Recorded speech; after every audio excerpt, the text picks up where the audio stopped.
Hey there, y'all. Disney D Prince here today with another Too Good to Pass Up Tuesday. Today we have got one of the Disney100 dolls, one of the first dolls that Mattel released that was a collector edition, and it is, of course, Cinderella. Now, the irony of not doing Snow White, literally the first Disney princess, the only thing I could think is Disney said no to collector Snow Whites until after the Snow White and Seven Dwarfs live action. But this is a lovely doll. She retails for $45. Actually, it may have been, I think it actually started off at $55, now that I think about it. Or was Tinkerbell 55? Either way, it was 45 or 55. I didn't pay that. I paid $19. I got her on sale on Amazon because I like her, but I really just like her face. The outfit is cute, but it's a T-length gown compared to the full ball gown that Cinderella is iconically known for. So she was kind of on my list of ones to pick up once they went down in price a little bit. But I do love that she has like the strawberry blonde hair. And she has got a beautiful face up that we are going to compare to the classic Cinderella that is available right now. So let's take a look at the rest of her box. So we have got a classic SketchUp of Cinderella. The back says, to commemorate Disney 100 Years of Wonder, this collector Cinderella doll gets the platinum treatment, wearing a luxe fashion inspired by her memorable blue ball gown from the movie. Cinderella sparkles in satin, glitter, and an elegant diamond motif. A dream come true for your doll collection. Now, this box is a little rough already, but I'm going to open it so it doesn't matter. There is the UPC and the assortment. Again, I did not see these in stores. So if you are trying to find them in stores, check online instead. So I'm going to get her out of the box and we'll be right back. All right, y'all, we have got her out of the box and she is really pretty. Now, she has got her slippers, her glass slippers right there. Nothing crazy about those. Let me see if I have her other ones easily at hand. I think I do. Let me see.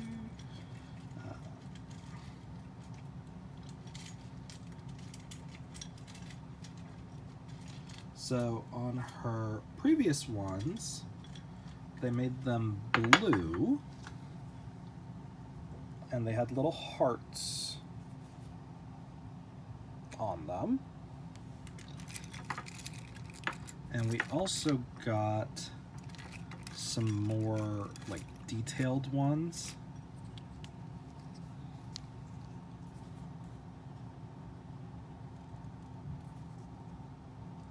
In the Cinderella dress-up closet one that we had gotten. These are just kind of straight up heels, which is kind of fun. I don't hate that. That's what they looked like in the movie. So she's very pretty though. Like, let's take a look at this face up. So pretty. Soft and subtle, great eyeshadowing, fun earrings, a nice detailed headband that's crystal. I just don't love this thing right here.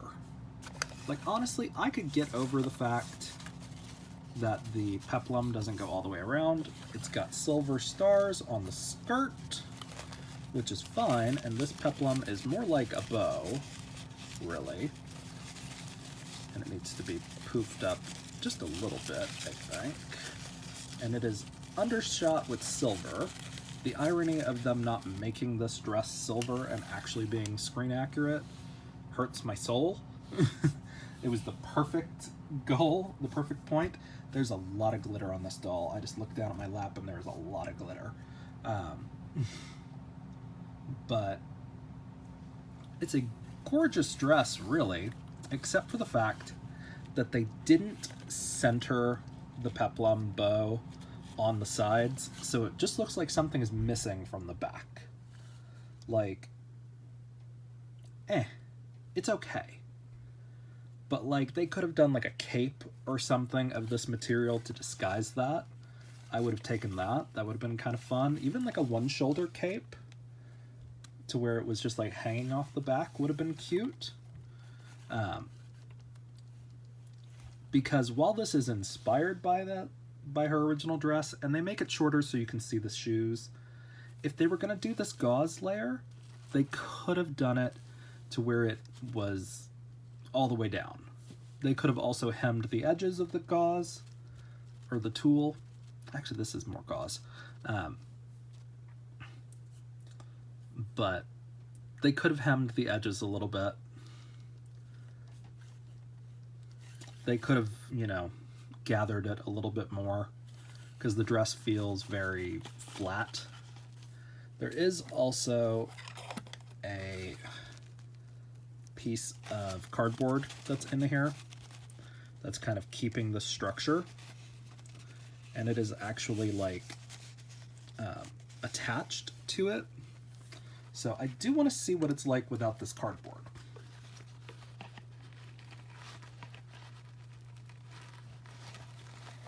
So I'm gonna attempt to get this off. I think it's just those two spots holding it.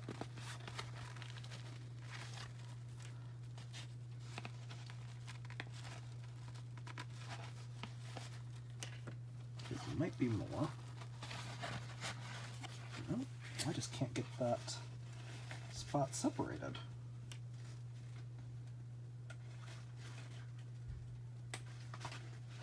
Okay. So again, a nice big cardboard underskirt instead of an actual like petticoat would have been fun.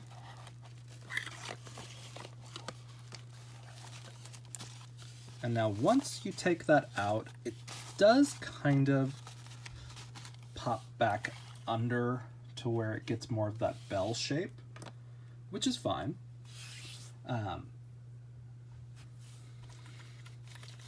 Again, not bad. The back feels a little flat. And I'm not a huge fan of when they attach the tulle or gauze into the back of the skirt. I prefer it to be separate layers. Harder to find nowadays, but not bad. So overall, not a bad dress. I don't hate the construction of it, really, other than the fact that these peplum should have been either wider to where they came around to like a quarter of the back right there, and I would have been fine with that, or they should have literally just moved them back if they wanted to keep the same size. Now, short of deconstructing the dress and moving them, you know, you can't really fix that, unfortunately. But if they'd made the whole dress out of this material, especially if it was the silver, that would have been awesome. You know, I don't hate when they use different kinds of materials, because this isn't like a pleather, it's more of like a treated polysatin, probably. But, so it looks good. So let's compare the face to what we get with our Playline doll. So here is a Playline doll that I picked up and put onto a Disney Store extra dress that I had in a Mattel body, like a just classically articulated one. So look at the subtle differences. The more natural lip, the more detailed eyeshadow, the complete and total hair tone difference. Just an FYI, this is how it's supposed to look in the movie. The bangs are actually bangs and not just like a side swept piece. So overall, much more screen accurate as far as the actual face-up of the doll goes, but just a little off on the dress. I do want to see how hard it would be to remove the stars, though. Usually these things are only held on with like a couple of threads. So I want to see what it looks like on the inside of this bodice. Now there is no articulation to this doll, FYI. At the price point that we get, there is no articulation.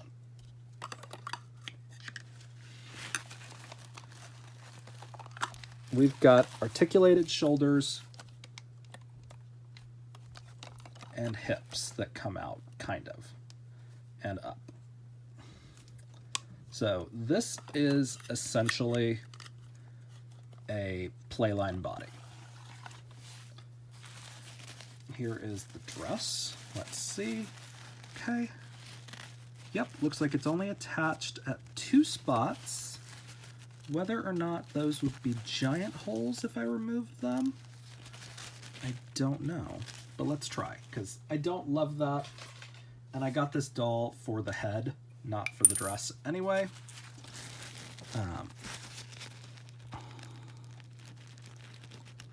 Again, we're trying to do this as carefully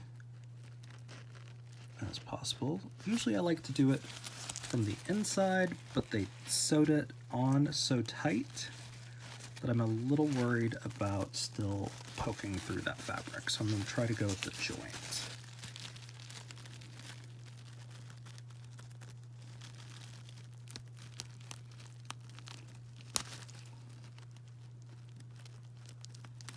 I might have to just hit it with the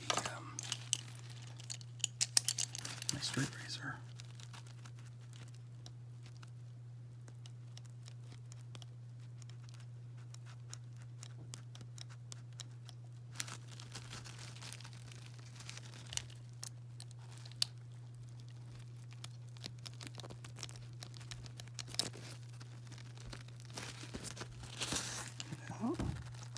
There we go. I was like, how are you not free yet?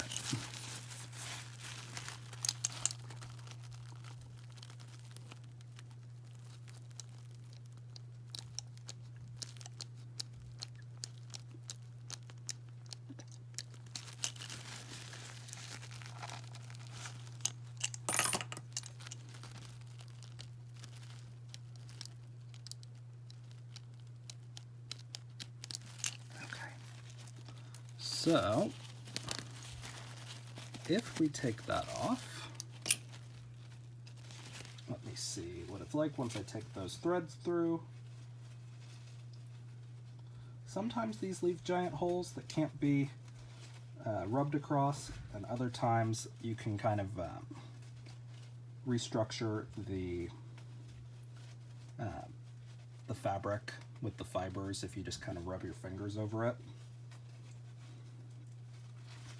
So, taking that off, I was able to kind of make that look a little bit better. So without the giant asymmetrical stars, I think this dress is an improvement. But now we have this thing that's kind of molded to a doll's torso. We can stick this on a holiday doll or whatever. But let's see what it looks like back on the doll. Real quick.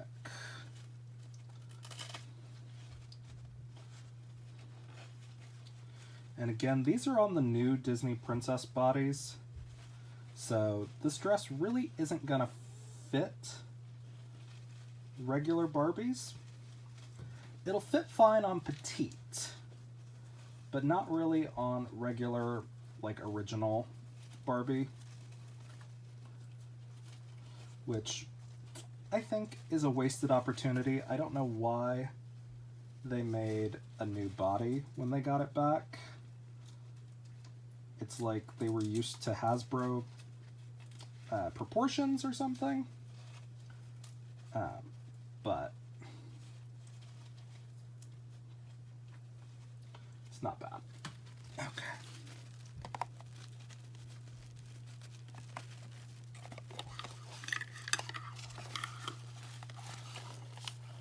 So, once we do that, we can actually kind of bring the straps off the shoulder a little bit.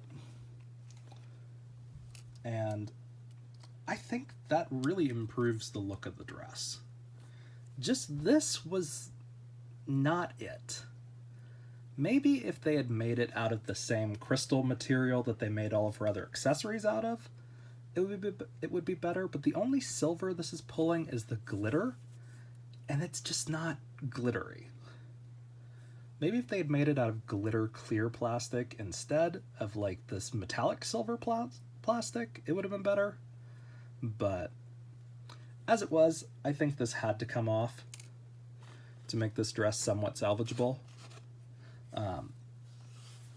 But she looks really good. And at $45, which I'm pretty sure was her original price, it may have been $55. Again, don't quote me on that one. I know I paid $19 for it, because I told myself if she goes below $20, I'll pick her up. But comparing this to the Radiance collection, like especially Jasmine, which, let me remind you, this was only potentially $20 more comparatively. Like, these materials are not as detailed. The face up is still beautiful. The hair is still perfect. But the accessories feel lazy. The materials feel cheap. And honestly, for something that was designed to be Disney 100, I feel like they could have gone a little more elaborate. It would have been the perfect time to do her screen accurate silver dress. It would have been the perfect time to like really just go all out, like the Platinum Saks edition doll that Disney Store did, to give us more ruffled gowns. This felt like a Playline doll, priced more like a older collector doll. Like, I'm not going to say collector doll anymore because it is a different category. Now we consider collector dolls 90 plus. But back in the day, you used to get the collector dolls for like $50, and that's right at about this price point. But like I said, she's a beautiful face up. Like, I have no notes on the face. Everything here up, gorgeous. Here down, we've got a little work to do. You know, even just including a petticoat or a crinoline underneath instead of the cardboard that they put in there would have been a better choice. You know, you could have pulled in this tool that they used on the sleeves and really just filled out the rest of that length. But she's really pretty, and for $19, that's about where I was willing to pay for her. And now I'm just waiting to see if Tiana goes down in price to that point, because then I will get her. But as it is right now, she is really pretty. I'm really glad I took off the stupid star bodice thing. So really, after taking that off, my two complaints that I have that are just nitpicking design complaints are the fact that these peplum bows should have been wider by about half an inch on either side, so that way it covered up more of the back of the dress, which just looks flat and boring. But if those bows had come out to about here and the ribbons come down to there, it wouldn't have looked as blank. And then obviously the length. If the length had been a full ball length gown, I think it would have looked a little bit better. Considering the length that they went, and you really can't make out the detail of her shoes because there is no detail. They're just blank, clear shoes. So it's one of those things that's like, well, if you were going to make it shorter, why didn't you make the shoes better? Kind of thing.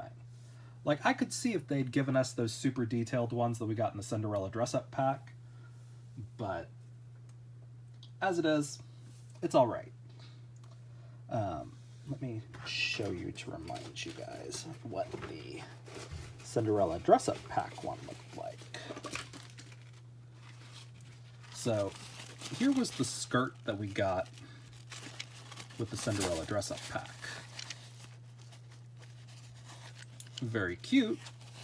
We've got a peplum, we've got an overskirt, and honestly, I might take this overskirt and put it underneath that ribbon peplum, maybe, because it's still got the stars and things, just to make the back of the dress a little more entertaining. Or maybe I'll take this bow and put it under the peplum to where she's got something in the back. Let's see if that would work. Now, this one had its flaws, and mainly in the fact that it's just skirts, and you have these like clip-on tops. But, you know, it is what it is. So let's see. Okay. I'm gonna do this off camera because I have to like put it in my working area to really kind of get there.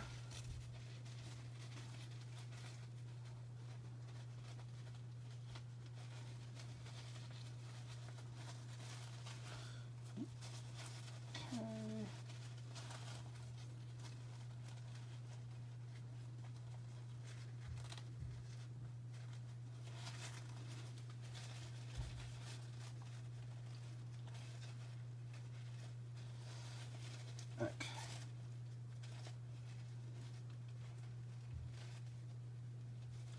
All right. So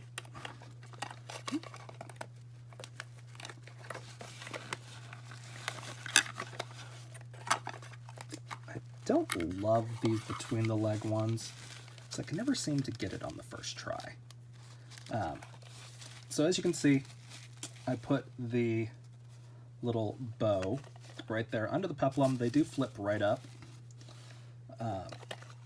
And then she's got a little bow in the back. It's not great, but it's something to make the back look a little bit more intentional. And it kind of goes with the theme of these big bows. So just the little things to be able to kind of make these dolls a little bit more interesting is like a fun way to do it. So take what you have and kind of improvise. I might put a peplum under her, or not a peplum, a petticoat under her just to make it actually full. But she is a beautiful doll, so I'm glad I picked her up. So if you guys have any questions about her, let me know in the comments. If you enjoyed it, leave me a like. And as always, follow along for some more fun unboxings. Be good, y'all. Bye.